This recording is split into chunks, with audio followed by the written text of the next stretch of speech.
This is Dr. Charles Parker, and you're listening to Core Brain Journal. It's the place where I connect both fresh discoveries and interesting different perspectives from advanced mind science with the realities of real people and everyday life down on Main Street. Well, welcome aboard, folks. Dr. Charles Parker here one more time, and we are at Core Brain Journal today going to have a very interesting topic.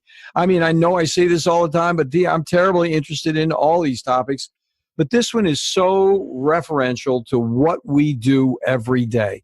It doesn't matter whether you're a mother at home with your family. It doesn't matter whether you're a corporate executive.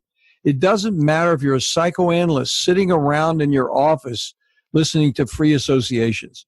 Wherever you are in a team or you're not in a team. If you're not in a team, you are lonely and you need to give me a call and we'll set up a counseling session, okay? But if you accept the fact that you're on a team, then this is the guy that's going to talk to you. Jeffrey Davidson has been exploring the boundaries of world-class teams for over 20 years. We're going to talk about teams. Jeffrey, thanks for coming on. I really appreciate it. Chuck, I loved your introduction. And I love if you're not in a team, you're lonely and give you a call. I may be sending some people your way soon. A little side job was actually do psychiatry, right? So the issue for me in this whole thing is really getting an opportunity to speak to people like you and have it share with our audience. We got a very smart audience out there. If they're listening to neuroscience, they want to grow themselves, their families, their company, and that's what happens here. So let me just say a few words from our sponsor and we'll get going. So Core Brain Journal is sponsored by Great Plains Laboratory. They are deep international biomedical testing leaders for improved, targeted mind science details. Here at Core Brain Journal, we are into the details. As both laboratory and, get this, webinar global thought leaders, they provide the most comprehensive set of hard data measurement tools for real biomedical answers beyond maybes and guesswork. They also provide multiple training webinars underlined with exclamation points, training webinars for both the public and medical providers on how to use their data effectively. Check out their website for references. And here's a really cool thing that they're doing with us. We really appreciate them supporting our work here. They are offering our listeners every week, they have a new complimentary test drawing. There are 8 different tests that they have, from GPL tox, GPL mycotox for molds, organic acid tests, IgG food. There are really hundreds of dollars worth of testing. They're going to give a free one away every week. So what you do is you put in the drawing and we'll see what happens, whether you can get a free test. And that's what they're doing. So if you want to know where to go on that, that's Great Plains Laboratory, just phonetically, just the way it's spelled, the way it sounds. greatplainslaboratory.com/CBJ for Core Brain Journal, CBJ. So with that, let me introduce Jeffrey Davidson to you. Now, I said this to you already, folks. He's been exploring the boundaries of world-class teams for over 20 years. He is a team-focused guy, my friends. And when you talk about team building, the very parallel, almost parenthetical thing directly tied up with it is leadership and building a high-performance culture. As a recognized expert in strengthening leaders and building teams, he has worked with hundreds of teams, taught thousands of employees, and consulted with multiple Fortune 100 companies. He is an engaging, thought-provoking speaker. He's got a great sense of humor. I can tell you, just talking to him briefly before he got started, as well as a dynamic presenter. And I'm glad that he laughs in the right places, folks. So Jeffrey speaks at conferences across the United States and Canada. Audiences love his interactive, high-energy talks that include humor and, the important part, real-life stories of success with people who get it after they had a brush with failure. Jeffrey's goal is really basic. He wants you personally to be outstanding, and he wants your team to function at even a higher level than they were. So with that, Jeffrey, let's get started and talk about how did you ever get into the team business? Where did you get started? What were you doing that took you down that path? For me, it actually started way back as a youngster. I was reading Machiavelli when I was 14. And I was teaching leadership at the college level while I was still in college, partnering with the dean of students. And I thought that all my studying made me a great leader. And what happened as I got out into the real world and I started leading teams and eventually became the president of a company, reading and studying does not make a leader. It's good to have some ideas in your head, but you've got to go out there and practice these things. You've got to go out there and try them. Boy, that is so true. And speaking, I'm a guy who was a psychoanalyst. I mean, I won't tell you the number of years I had in formal training and got myself into hospital psychiatry. And it was 52 pickup. I can tell you that because the whole understanding of what to do. And anyway, but go ahead. So we're looking forward to hearing it. Yeah. So you must have had a transformational moment there somewhere along the line where you the lights went on. Well, it did. The first light that went on is I wasn't a good leader, so I left it and went into consulting. That was the first light. Then I had a client, he became a friend, and he said, will you build a team of analysts for me? And I'm like, sure, I can train him, I can get him up to speed, I can make them work together. And then he hired me to be the director. And I got to tell you, that team taught me how to lead. I would love to say that all my books were true, and there was a lot of truth in them. But the truth is, Jeffrey needed people to show him, and it was through the interactions we had on a regular basis. I did a few things right. They did a bunch more things right. They would tell me when I was going off track. And that interaction between just a group that really operated well together and myself taught me how to be a leader. Mm-hmm. And as I've gone on since then, I went back into consulting and I started working with these high performance teams. And what I discovered is I had a whole bunch of secrets that other people didn't know. So I was invited on to all the dysfunctional teams so I could help make them better. And after a number of years, I'm like, you know what? Let's try to go out there and share it some more. And so that's what my mission is now. Let's share this learning I was blessed with. That's going to be so interesting because I am going to ask you some questions after the break about some of the difficulties you had with the most dysfunctional teams, because really the answers that are going to be in that are going to be, they're going to be helpful for all of us, because anybody who's been in a leadership position has had some really difficult awakening moments when you actually see what you can do and when you see what you can't do and how you're going to decide what you can do. And that's going to be very interesting. So with that team that you had, did you guys actually approach it from a perspective of efficiency, communication? What was the grid that you began to actually communicate with in terms of how you could hang things on the wall? It started out simple, and what we wanted to do was we knew that we wanted to build a great team. Kind of what the director, the vice president over me said, you know what, Jeffrey, I want this team to be so good that if the company were to fold, that you guys only need a shingle and a salesperson and you could open up your own shop. That's a great attitude. That is a great attitude. So that gave us an arcing framework of, it really is. And then after that, I got all the freedom I wanted. He said, this is your goal. What's it going to take? And I said, well, when I hire someone new, I want to have them, I said a month, knowing I want a month with no assignments so I can just train them. And he goes, that's unreasonable. And I'm thinking, of course it is, but you got to ask for the moon. And he would give me 1 or 2 weeks so I could really indoctrinate the people into the team. And it started with, when we had this mission of how do we be great? How do we make a difference with the mission of the organization? And then it was find outstanding people. And there were times I would spend 40% of my work week trying to hire someone, and it still took me 3 months for a single hire because I wouldn't take second fiddle. If I'm going to have a great team, I got to have great people. After that, it was when they got on board, explaining to them both the mission and how they contributed. In other words, you've got to cast a vision for what the future looks like. And then you've got to tell people, here's how you fit into that vision. Here's how I want you to make a difference with us. So then there are two things here. One is, as I'm listening to you talk, I'm putting at once myself into both realities, both the reality of an employer and both the reality of an employee coming in, because both of them are shopping. Yes. And there's not one person shopping. Both people are shopping.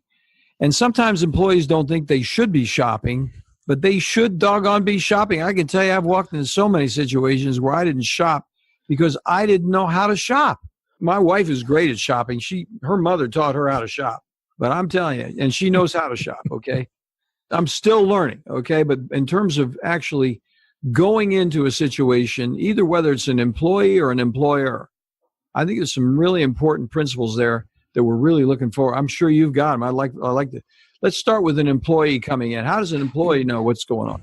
Okay. An employee wants to know why they're showing up. In other words, what is the big mission that we're trying to accomplish as an organization? We start off with that, because if you're not trying to make a difference in the world, then you're just there for the paycheck. You're just there for, to make your uncle happy because he gave you a job or whatever the thing is, but you're not going to be contributing everything. If you don't have that, the next morning, if you as a leader don't give that to your staff, the next morning they have the chance to hit the snooze button and to stay in bed or to get up excited.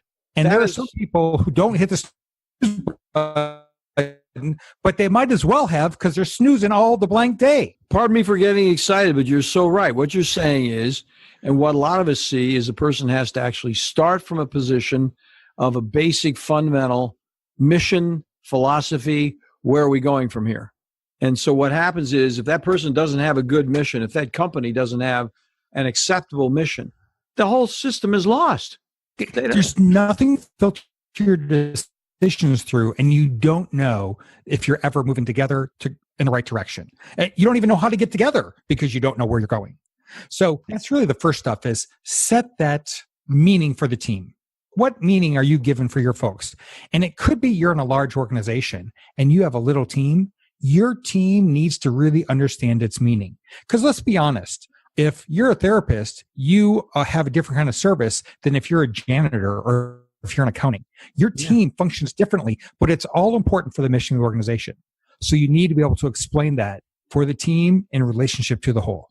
Let's tease that apart a little more, because it's such an interesting, worthwhile point. I mean, that is really, really excellent. And some people I know have done that intuitively, and some people absolutely don't want to do it because as leaders, they would be threatened by somebody thinking deeply about the evolution of the entire group, when it's really me. I'm a narcissist and I need to move this thing forward. And I'm going to tell you what to do. And I really don't want any doggone feedback. We've seen that. I've lived in that situation, I can tell you. But the issue then is there's no team play anyway. What are we doing here? Is a question of, okay, I'm going to be in fact, I'm going to be a lapdog for the boss. Just give me a bone and I'll hang around. There's no doubt about it. There's times that you need strength when your boss asks you something to say. There's no one who can answer your question, but you can't find someone to lie to you. And plenty of bosses will take any answer, even a lie. And if that's your case, I don't mean to be a downer, but you're never going to achieve greatness in that place. Not for yourself, not with that organization, not with that team anyway. And you're going to have to find a new home to dedicate your talents to. We've got one life here. And I firmly believe that as individuals, we have so much to contribute. But if you're being held back, if you're not being told how to contribute, please do yourself a favor and find a way to contribute. Find a way to make things better. Even if your boss doesn't tell you. Even if your boss doesn't tell you. And the issue there, and always be aware, if you're going to be that assertive in terms of having a mission and a philosophy, your boss will not like you. That is the point. Because you're going to be a standout, and your boss, in his low self-esteem, is going to be challenged by having a thoughtful, deep person downstream from him who doesn't just shut up and take orders. I would love to say that's not true, but it is. But here's the thing. Good bosses, and there are good bosses, welcome that. Good leaders only want to hire that. So when we're talking about hiring team members, we want to find those people who have high self-esteem. Someone who's going to bring their opinion and their true self to work. Mm-hmm. Someone who can say, this is what I believe. I don't understand why we're doing it that way. Yeah. Part of the question, though, is an organization. It's my belief that when you've got a mass of people there and you bring someone new in, almost all of them are just going to fit in with the crowd.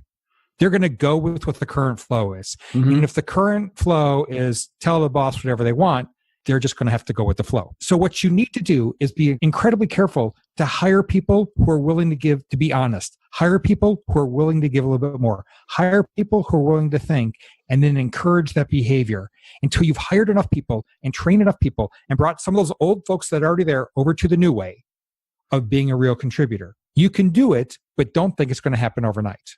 This is so doggone interesting. I mean, I'm talking to you here and I'm thinking about how absolutely essential this material is. And I'm looking at your material that you set out here. And do you have a book out, Jeffrey? I don't have the book out yet. I'm busy writing it now. I've got a good co-author who's helped me shape it. I'm good at talking. He's good at writing. And together, we're hoping it comes together.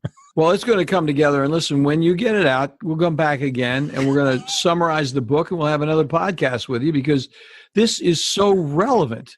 Here's the important thing about it. You know this already. I'm really talking to our audience. You and I are on the same page immediately, okay? Mm-hmm. But I'm talking to our audience. I mean, I think we live in different levels of denial of reality, okay? So many people live, and you don't have to be a complete narcissist, as I was talking about, to live in a denial about the reality of your relationship with human beings in a group. Yeah. It has moved us forward as human beings, as a race of animals. Like we're like bee colonies. You know, we either work with the colony or we don't work with the colony. You know, you don't work with the colony. It's real simple. The colony will kill you. They will kill you one way or another. They'll kill you by bad words. I would hate to be a spear hunting tribal guy in the age of mastodons, because I'm telling you, if you didn't do what the team would want, they would just take you right out and kill you because you would not be working for them. You're off doing something with yourself. I mean, I think when in more primitive times, and that still holds true even today with individuals who are treated that way. Go ahead, please. I want to spin off a couple of things you just said just now and earlier. And that is, you know, you've got the boss who's afraid of people. Sometimes the boss is just really busy and they don't take time for the team. Good but point. I think that sometimes the bosses get busy because they're afraid. Absolutely. It's not that it's all about themselves. It's that they want to be liked and they're not certain how to talk to the people. They're not certain how to share what's going on and how their people are doing. So they go with that human instinct. The tribe must like me. And they're so focused on having their tribe, their people like them, that instead of saying, here's what I need you to do, here's clear expectations, and here's how you did against your expectation on this mastodon hunt, we're so busy saying we want to be liked that we've abandoned our responsibility as leaders. And we just say, oh, I'm too busy for that. And that leads to the spiral, this cycle that only takes the team and the individuals down into some depths where now they're struggling to survive when they could be exceeding, they could be excelling, they could be achieving great things as an organization or as a group. But they don't have clear expectations and they don't have a leader who says, here's how you're doing against expectations. And they haven't been taught, here's how we teach each other and build a learning organization. These things all fit together, but it takes a leader who's willing to say, I expect this, and here's how you're doing. And you can do that with kindness. You can do that politely. Yeah. If you are afraid that someone's not going to like you for telling them the truth, then you are doing everyone on the team, your bosses, your colleagues, your customers, a disservice. Well, and the wagon will roll over you, period. I mean, it is the nature of reality. If you keep trying to fake it in a team situation, human beings being what they are, it's transparent. The transparency will roll over you and the whole thing will turn to hell in a handbasket. Now, I want to bring one other thing up because while you're talking about these things so eloquently and so interestingly, what's occurring to me while we're talking about this is the whole issue of intimacy, because the way you're talking to your example that you're using is an individual who is willing to risk intimacy, to risk rejection, and to process the possibility of rejection or a difference of opinion. And there's a certain measure of intimacy that has to take place for those conversations to occur. Because if you're going to actually have somebody you're going to work with, you actually have to care enough about them to bring them along in some constructive way. Because if you can't bring them along, then what the hell are you guys all doing together in the first place? And I've had people get mad at me because they thought I should be doing something for them when they didn't tell me what to do in the first place. So, it's crazy situation. It is. I want to springboard off of that to some research I ran across that I love. David Yeager led a team, and they published this back in 2013 in the Journal of Experimental Psychology.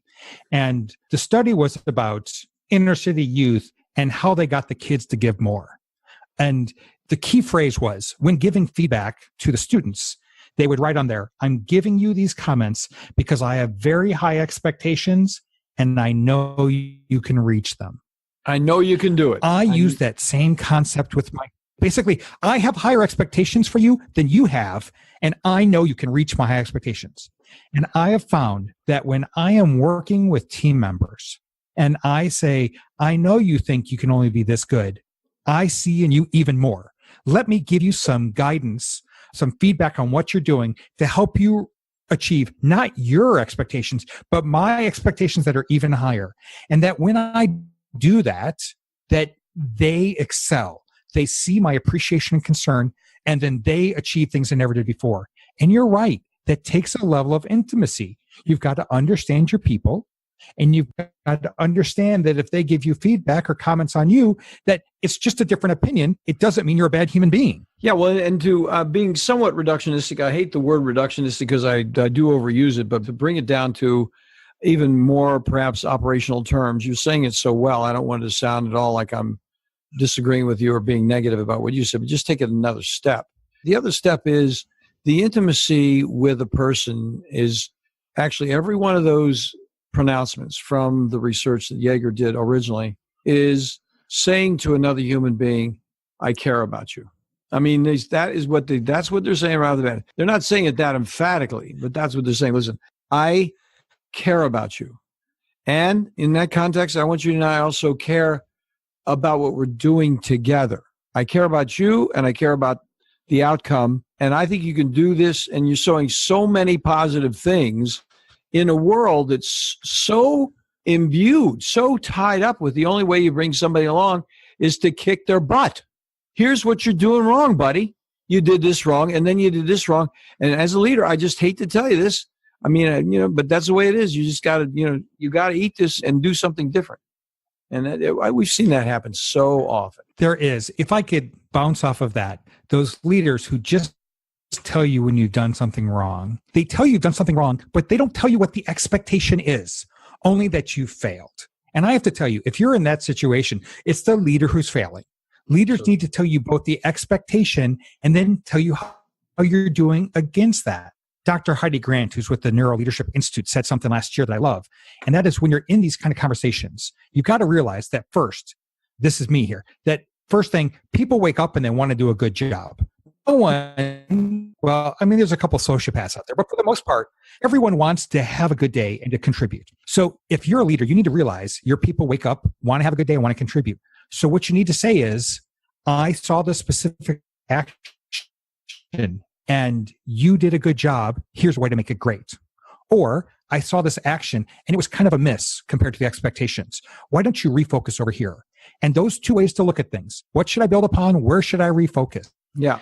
That's a great way for people to get that. Refocusing is not saying something negative. It's adding a layer of direction and helpfulness without being critical. And then the other one, of course, is a straight adulation. You're really doing this well. And if you could take that to the next step or whatever. Was that the first statement? Yeah. Well, first is you got to believe that people have that word and that they're trying to do good. And the first statement is, what can I build upon? Like you said, it's that adulation. Mm-hmm. And the second one is, where should I refocus? Yeah. And what's really interesting about this, what the current research is showing, is that if you can get your staff to ask each other those questions, merely by asking, they become more receptive to the answers. So I will ask my staff, if I leave a meeting with the team member, I'll say, hey, how did I do today? And I will then go through those questions. And then I'll say, can I share the same with you? And they'll say, sure, boss. I'll say, well, ask me the questions. And I make them repeat the same questions. What can I build upon? Where should I refocus? Because they've asked, it opens their neural pathways, so they want to listen. And I am happy to use their brain against them every chance I can get, because I believe in them. I'm looking forward to reading your book. This is good stuff, I'm telling you. Yeah. The very best teams I've seen, they build a culture where they talk to each other this way. Yeah. On a regular basis, they ask those questions of each other. Sorry to interrupt you. You're doing such a good job. I'm enjoying listening to you, and I'm looking at the time. We do have to take a break, but here's what I'm going to ask you when we get back. Because we're talking about a lot of really super constructive material that can be used on a grade school level with kids in a classroom. I mean, it has pervasive application. One of the things we try and do at Corporate Brain Journal, and I'm so happy, I kind of thought this would be where you'd be because you're already thinking about teams, and we so much, our whole group, our audience and ourselves, we want to see the evolution of humankind. We want to see people evolve and grow from whatever they can do to the next level, as opposed to what's wrong, this is wrong, that's wrong. Now, we sometimes get a little bit polemic about what's wrong in psychiatry, but we do try to provide answers. Look, hey, guys, if this data is here, let's just take a look at it. It's there and it's valid. Let's just take a look at it. But the thing I want to ask you, which is a little more on a personal note, we'll take a brief break. And the question really is what you have experienced on a personal level were some of the most difficult, challenging, circumstances that were in fact transformational in your practice that said, okay, I've got this guy here and I'm doing this and this is right, but no, hey, this is just not going to work. I've got to slice this pie differently. If anything comes together like that, I'll ask you about that. We'll just take a break right now. We'll come back in just a moment. Today, the world of mind science, psychiatry, and mental health is rapidly changing with innovative, comprehensive testing that takes both patients and practitioners into a new world of measured details with useful, understandable, and remarkably actionable plans. The key phrase here is cost-effective. Testing also introduces a key parallel word, predictability. Psychiatric treatment failure, especially after multiple medications and or brief hospitalizations, arises directly from the complexity of measurable brain-body imbalances and impediments that explicitly interfere with medical outcomes and create costly difficulties with inadequately informed supplement and medication trials over time. Great Plains provides a leadership team of biomedical experts with advanced laboratory insights, approved nationally both by the FDA and CLIA laboratory certifications, and is available internationally for both public and medical professions. Great Plains Laboratory is the primary laboratory we've used at CoreSight for years, with excellent customer service for both patients and medical colleagues. They are on the spot. They get it every time. In addition, they provide exemplary training modules, which are webinars and conferences, in an effort to broaden practice perspectives wherever you live. Do follow up on one of these complimentary test offers today at http://greatplainslaboratory.com/CBJ. Yeah, that's Core Brain Journal CBJ. Well, thank you, Jeffrey Davidson, for coming in to talk to our audience and me today here, because a lot of what you're saying is affirming, but you're adding some really helpful, practical, useful, and extremely relevant ways to grow. I mean, it's just like, it's so commonsensical in one way, and yet so frequently avoided for all the reasons that we've been talking about. So, but Jeffrey, what I want to ask you about, we talked about briefly, is I think one of the things that's so important about conversations like this is, first of all, I respect you as a person. You're doing a heck of a good job talking to me. It's great talking to a guy like you. It's a privilege for me. But I want to also look at the next situation is, where was transformational for you? Because you're just like the rest of us. You hit some spots where, some a spot in the road. You probably have a few spots like I do, but a transformational spot where you said, okay, I'm going this way and I got to do it another way. And you had some edification, some transformational moment there. Could you share it? Do you have something like that comes to mind? Sure. There's a little example, then the real transformation. The little example is when I was in my teens and 20s, if I could get a job interview, I could get the job offer because I learned how to work the person on the other side of the desk. Mm-hmm. And because of that, I thought, when it's for me, and I want to get through this and find the best people, not just the person who's good at being interviewed. I knew I could change myself and learn more about interviewing people. Then, as a leader, I realized that there were a lot of people out there, and when I was talking with them, I was afraid to talk to them. I didn't know how to talk to them. I give them feedback, and in the end, I was apologizing for their bad behavior. There was all kinds of things I did as the leader. Yeah, it just didn't work. So as a result, I went out there, and I'm like, hey, how do I look at this more constructively? How do I make a difference? How do I tell people when they're not hitting the mark without being afraid that they're going to like me or afraid that they're going to go postal or anything else? So I went through my own journey of discovery to say, let's try different things. Let's figure out how to have a conversation between the two of us. Mm-hmm. And that's where it really started, was me thinking, I have failed and I've got to get better at this or I'm never going to hit my next level. And out of that, now, you folks can't see this because we're not video recording, we're doing audio.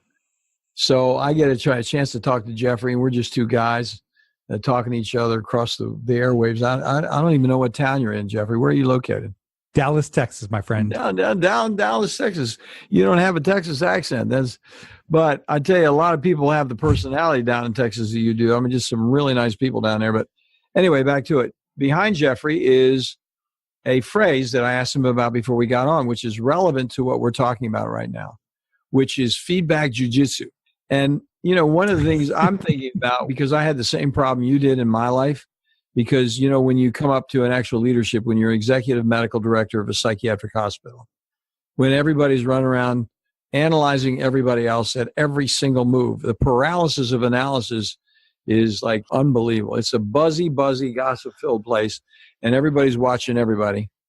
But the bottom line is there was a certain thing that really helped me out a great deal, and it was martial arts. So I got into martial arts. I was into martial arts for a long time.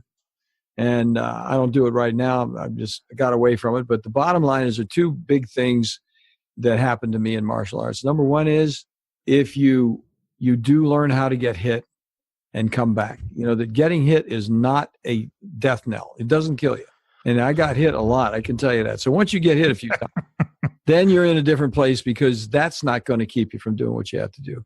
And then the other thing was this philosophy of a guy that had a whole thing called the sword of no sword. Basically, you don't think about the sword, you think about the outcome. You're not going to draw the sword to you, because in a sword fight, if you start thinking about the other guy's sword, it's going to come and take your head off.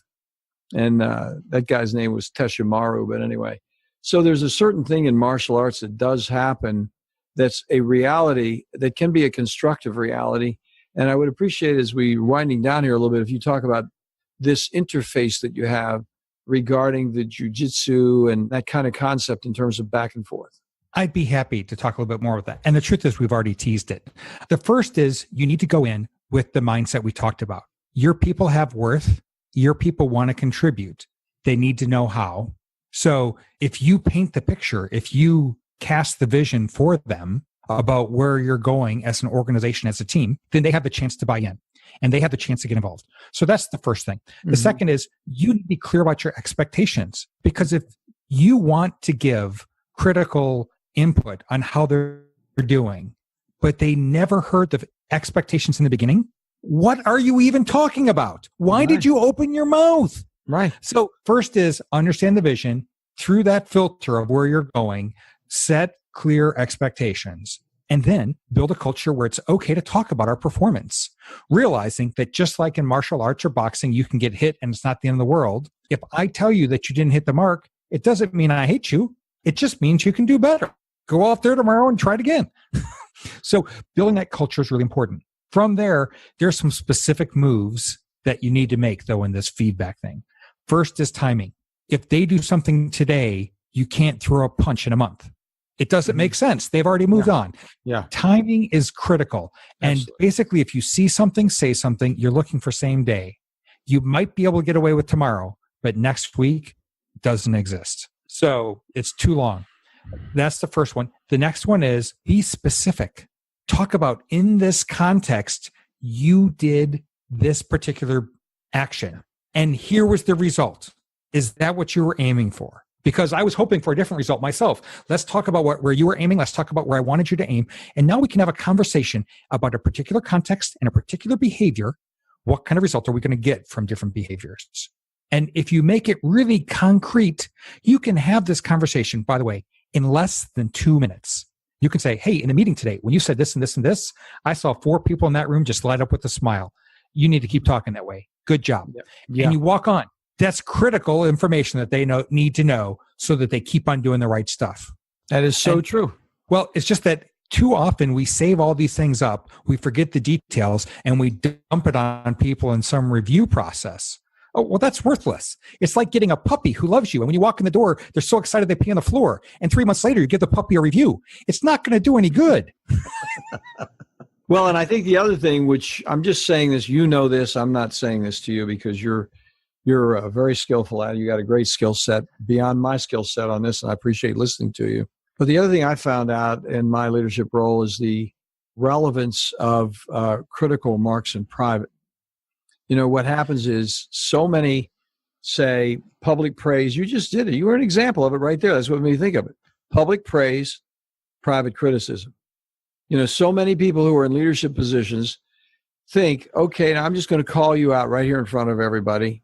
And that's going to be constructive. And it's going to keep me as a boss in some, and I've had very intelligent, good people completely freak out in public and completely innocuous situation when you're actually trying to help them out. It's amazing. And they then say whatever they're going to say, and that whole thing of what you just exemplified was really great because you said, look, here's something that was really done well. That was very excellent. And people really loved that. So that whole private public thing. Go ahead. Sorry. It is. And I agree with you. I think that as a leader, my thought is anything in public should be to build up or to train. Mm-hmm. And any corrective action, I want to take that to a hallway or to an office, someplace where other people aren't overhearing. Yeah. And here is something important. There are times that you want to give someone feedback and say, hey, can I give you some input? And they might say, I am full up. My water pipe burst this morning in the house. I just got a text message about my Aunt Irma and she's going to the hospital. Can this wait? You can honor that request. Mm-hmm. One of the best ways to do that is to say, hey, I want to give you some feedback on this. Why don't you pick a time? And that way they know that you're going to do it. You're still in control. But you've given them some ownership and some agency about how they're going to receive it. So true. Excellent point. And then the other thing you could say, humorous guy that you are with a sparkle in your eye, you could say, well, all I want to do is just take a moment to compliment you on the way you handled that meeting today. And that's it. Yeah. That was an outstanding job. I can't believe how you handled, which was a very difficult thing because everybody was being negative, and you spun it in such a constructive way that everybody came out of there refreshed. I just want to thank you for doing such a good job.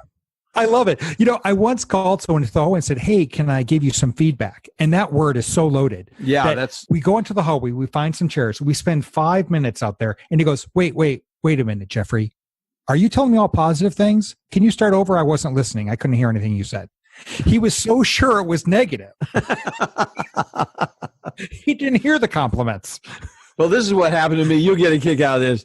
So I had this guy that I was helping him out, and I was trying to tell him constructively, here's something that you did, and here's what I observed with people, how their reaction was to you. And I was talking to him privately. It was critical.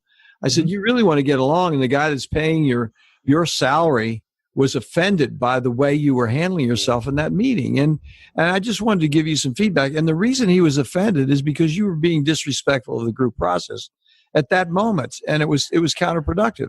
He said, Parker, you're mad at me. He says, I know you probably have a problem with your mother. Something like that. Are you struggling for control? Some kind of asinine. And I'm taking my time. I didn't have to take that time to give him feedback like that. But I said, look, you are completely off. I said, here's the deal. You don't understand the principle of respect. Okay. I am respecting you in talking to you. I have an affirmative feeling that you're going to get this and you can go with it. But by you doing what you did, you were disrespectful to the organization. And the way you're dealing with me right now and assuming and psychoanalyzing me and all this other is disrespectful to me. I think you need to think about respect and disrespect. That's going to be a good one. And the fact that I do care about your progress, and I basically was doing the same thing that you were talking about. But it was interesting how he tried to psychoanalyze me to get the whole thing. Same way I think about that sitting in a chair where they don't really know how to take it. Funny. It is. I do want to say that feedback, when you're not ready, and even if you're ready, is a gift. When someone gives you a gift at the holiday, Absolutely. Someone gives you a gift. So what you do is you say thank you. And Absolutely. when someone gives you feedback, whatever you think about it, you just say thank you. Now, Absolutely. some gifts are precious. You go around, you tell your friends, you take a picture, you put it on Facebook.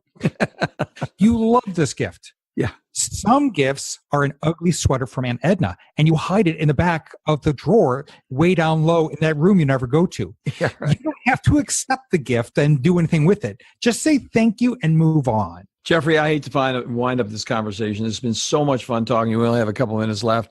And listeners, I want to direct you to Jeffrey Davidson. He is a leader, team builder guy. And what we're going to do as we close is we're going to have Jeffrey tell us where you can get in contact with him. This is what he does professionally, and you can see why. He's intuitive. He's fun. He's quick, and he's intelligently insightful about the way we human beings get stuck in our own little morass of misperceptions. So, Jeffrey, tell us where we can reach you. And by the way, we're going to have you come back. I'm going to tell you that right now. But go ahead and tell us where we can reach you and how we're going to go down the road with that. I try to make it simple. Like almost everyone, I've got a website. And my website is greatteamsltd.com. Great Teams Limited. That's what it means. greatteamsltd.com. And just for listeners, I've got a couple of free resources. I don't need your email address. I don't need to know who you are. You can just take these tools and use them to help you and your team get a little bit better. So greatteamsltd.com/more. Download them, try them, use them with your team. And if you want to contact me, my email's on there, my phone number's on there, my Twitter handle's on there. Reach on out. I'd love to talk with you. But even if you don't want to talk, go out there, take these resources, and start working to make your teams great, because you can accomplish more when your team is working together. Jeffrey, I love the way you're talking about the whole thing. Folks, I'm going to say it one more time because he said it kind of quickly and we're under a little pressure here, but I'm going to say Great Teams, plural, limited, ltd.com.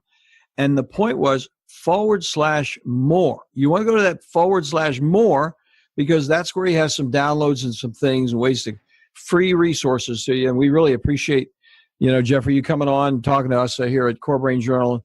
And we'll talk after we hang up here, but we do need to have you back. This is very good information, very helpful, and we really appreciate you taking the time. So you have a good one, Jeffrey. Chuck, it's been a delight. Thank you so much. Thank you. Thanks for listening to Core Brain Journal. We're working every day behind the scenes to bring you reports that connect research benches with those street trenches. Here we share the complexity of mind science because, as you know, details really do matter.